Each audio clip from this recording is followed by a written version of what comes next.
देवी Shankar ji kitchen में पानी लेने जाते हैं तो वो देखते हैं। बेटी, बाबूजी। बेटी, तेरे पति ने सोने के लिए तुझे ये बिस्तर दिया है। वो वो आज मुझे बिस्तर पे नहीं सोना है बाबू। मैंने अपने बाल धूप में सफेद नहीं किए हैं बेटी। तेरे झूठ के पीछे छुपा हुआ दर्द मैं अच्छी तरह समझ सकता हूँ। ऐसी बात नहीं है बाबू, मैं बहुत सुखी हूँ। सुखी है? तू कितनी सुखी है? इस फोटो ने मुझे सब कुछ बता दिया है। किशन ने हमसे किस जन्म का बैर निकाला है। इन्हें मत कोसो बापू, ये बहुत अच्छे इंसान है। बाबूजी ने इनकी पसंद नापसंद की बिल्कुल परवाह नहीं की और मुझ जैसी बदसूरत गंवार को इनके सर मढ़ दिया। पता है, मुझसे शादी करने के बाद इनकी जिंदगी नर्क बन गई है। बेटी, अपने जीते जी मैं तेरी जिंदगी नर्क बनने नहीं दूंगा। मैं कल ही तुझे अपने घर ले जाऊंगा। हाँ बापू, तुम ही कहा करते थे, बाप के घर से बेटी की डोली जाती है और पति के घर से उसकी अर्थी। मैं यही रहूंगी। बेटी। बापू, मैं आपके आगे हाथ जोड़ती हूँ, बाबूजी से कुछ नहीं बताना, नहीं तो इनके मन की शांति और मेरी खुशियाँ मिट्टी में मिल जाएंगी। बेटी, अपनी इस तीस को तू खुशी कहती है? बापू, हालांकि इन्होंने रेखा बहन से शादी कर ली है, लेकिन इन्हें हर वक्त मेरा ख्याल रहता है। अगर मेरी आंख में छोटा सा भी टुकड़ा पड़ जाए तो दुख रेखा बहन को होता है। और जब ये दोनों मुझे इतना चाहते हैं, मेरा इतना ख्याल रखते हैं, तो मेरे लिए इससे बढ़कर और क्या खुशी हो सकती है। बापू, रेखा बहन को कुछ पता नहीं चलना चाहिए, इसलिए सूरज निकलने से पहले तुम दोनों लोग यहाँ से चुपचाप चले जाओ। तेरी जिंदा लाश देखने के बाद तू मुझे यहाँ से चुपचाप जाने को कह रही है बेटी? लिखे को कौन मिटा सकता है बापू, नसीब अपना अपना।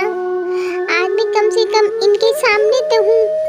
अगर रेखा बहन को पता चल गया तो इनकी जिंदगी दूभर हो जाएगी, और अगर बापूजी को पता चल गया तो बहुत बड़ा अनर्थ हो जाएगा। बापू, तुम क्या चाहते हो, मैं विधवा होकर सारी जिंदगी तुम्हारे घर पर रहूं या सुहागन बनकर दोनों घरों की लाज बचाए रहूं? बापू, मैं तुम्हारे आगे हाथ जोड़ती हूँ, सुबह होने से पहले तुम दोनों यहाँ से चुपचाप चले जाओ। मैं तुम्हारे पाँव पड़ती हूँ बापू, चले जाओ यहाँ से, चले जाओ। बेटी, रो नहीं मेरी बच्ची। भगवान किसी दुश्मन की बेटी की भी ऐसी दुर्दशा ना करे। ठीक है बेटी, मैं कल सुबह होने से पहले ही घनश्याम को लेके यहाँ से चला जाऊंगा। चलता हूँ बेटी, चलता हूँ। इतना कहकर देवी शंकर वहाँ से चले जाते हैं। अरे अरे घनश्याम, एक बात तो मैं भूल ही गया। मुझे अभी याद आई है। क्या? मुझे मुझे ट्रैक्टर की किस्त भरनी है।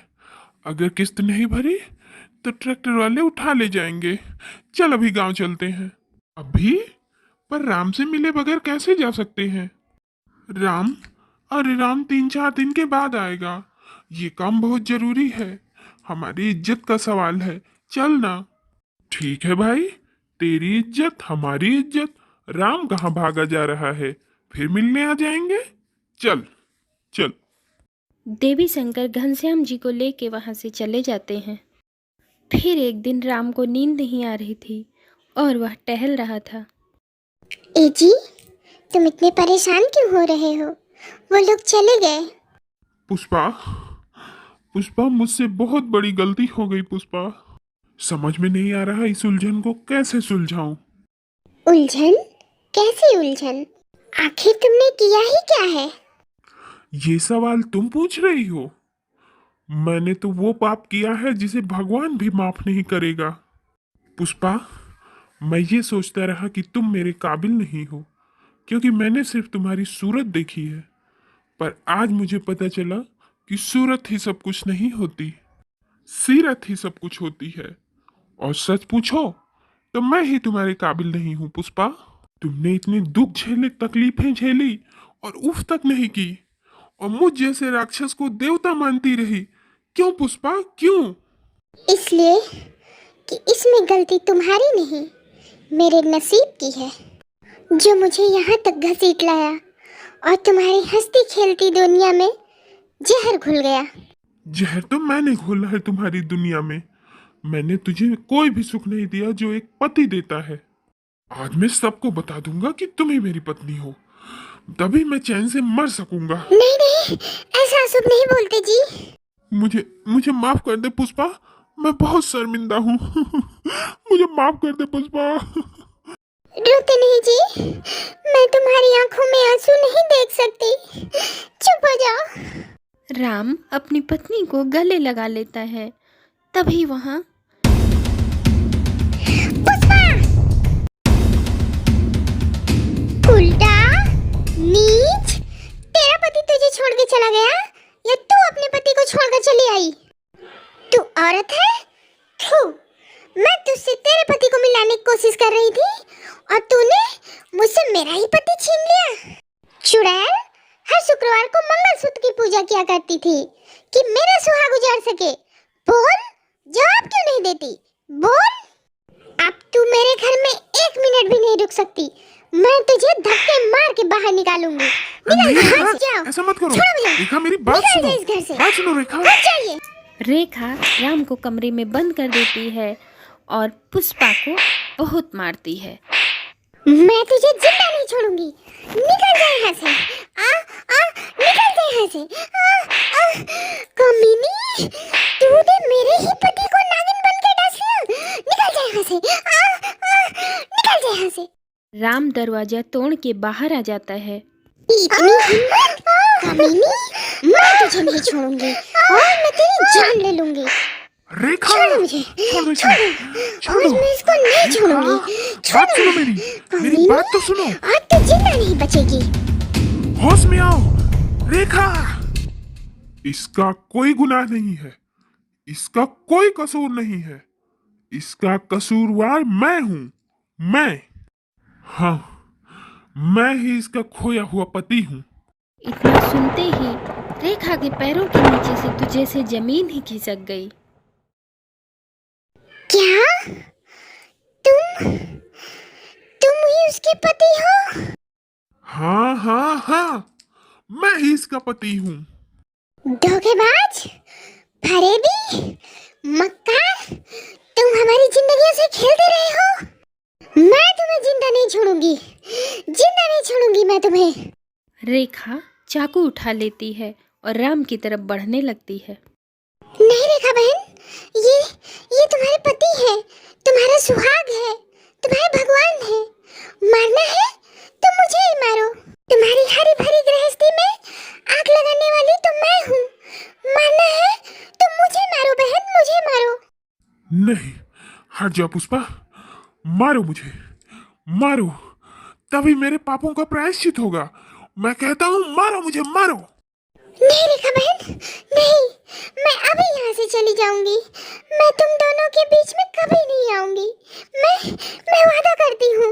इन्हें मत मारो रेखा बहन, इन्हें मत मारो। मैं तुम्हारे हाथ जोड़ती हूँ, तुम्हारे पैर पड़ती हूँ रेखा बहन। इन्हें मत मारो, इन्हें मत मारो रेखा बहन, इन्हें मत मारो। रेखा के हाथ से चाकू छूटकर गिर जाता है और वह चुपचाप गुमसुम सी ऊपर चली जाती है। इधर पुष्पा अपना सामान पैक करके यहाँ से जाने की तैयारी कर लेती है। तभी ऊपर से गोलियों के चलने की आवाज़ आती है। राम और पुष्पा दौड़कर ऊपर जाते हैं तो देखते हैं कि रेखा बहन ने अपने आप को गोली मार ली है। रेखा, रेखा बहन, रेखा बहन, ये क्या किया तुमने? दीदी, ये तुमने क्या कर डाला रेखा बहन? जल्दी से डॉक्टर को बुलाओ जी। नहीं, नहीं, डॉक्टर नहीं चाहिए।